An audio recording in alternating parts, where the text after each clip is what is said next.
Savage is joining us on that, a research fellow at the American Institute for Economic Research.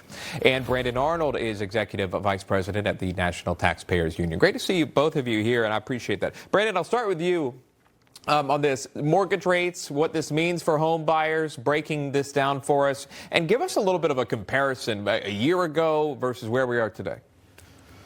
Yeah, absolutely. This is great news. You know, listen, Americans are drowning in debt right now. We've got $18.6 trillion collectively in household debt. So anything to make that debt a little less burdensome, including lowering mortgage rates, is enormous news. We talk about comparing these mortgage rates currently, a little over 6%. The big comparison, I think, goes back to during the pandemic when we had mortgage rates around 3% or even lower than that. That has locked consumers, that has locked homeowners into their home because they can't afford to move and take on a mortgage rate that is significantly higher than that. So the lower we get rates, the more we're going to unlock those people out of their homes, put more real estate on the market, and get back to that vibrant real estate market that we need to see as people need to relocate, need to shift around to accommodate their various needs at various parts of their lives. Yeah, to see that inventory as well. So this is a step in the process of a good direction for the brand new year.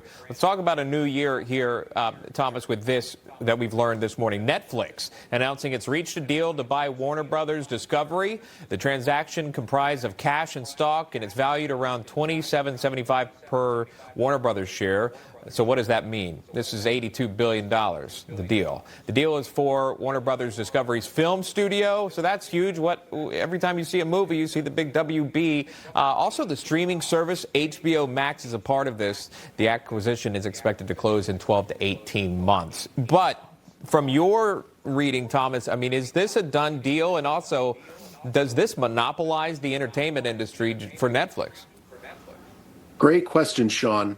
You know, that's to your first point there. Is it a done deal? We're not quite sure. There may be some regulatory concerns there. Mm-hmm. In fact, in that deal, I believe there's something about to the tune of $5 billion just in case the federal government shuts the deal down. HBO and Warner Brothers Discovery will get $5 billion just in case is insurance money. And think about that, all that money that gets diverted to a just-in-case scenario where the government comes in.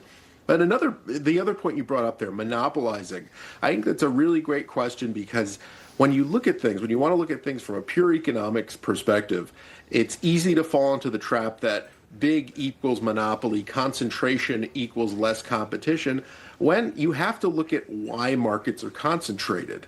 In fact, in some cases where market concentration exists, that may actually mean that the resources are going to the most efficient firms, and those are the firms that are able to provide the products, the goods and services to people at a price they're willing to pay. Now, if there is concentration due to regulatory concerns, barriers to entry, then that's where those monopolies arise. And so I think Netflix wants to stay competitive, and so they're seeing this as an opportunity now. It's, you know, they were one of the first movers in the streaming wars, and they want to stay top dog, right? Yeah, that's a great point. We'll see. Yeah, and we think about it from a TV perspective, at least from you're used to mergers and acquisitions of these big media conglomerates coming together, and now you're seeing it in streaming. I think HBO and Netflix are one of the most highest streamed platforms, and if you have Netflix that essentially governs all, you know, your top streaming and whatever Warner Brothers obviously owns in that endeavor, that means that one company, Netflix, wherever they stand or fall in certain categories, they're going to have a big voice. So that's another concern. Thomas Savage, Brandon Arnold joining us. Thank you both. Thanks, Sean. Thank you. Got it. So in a lawsuit that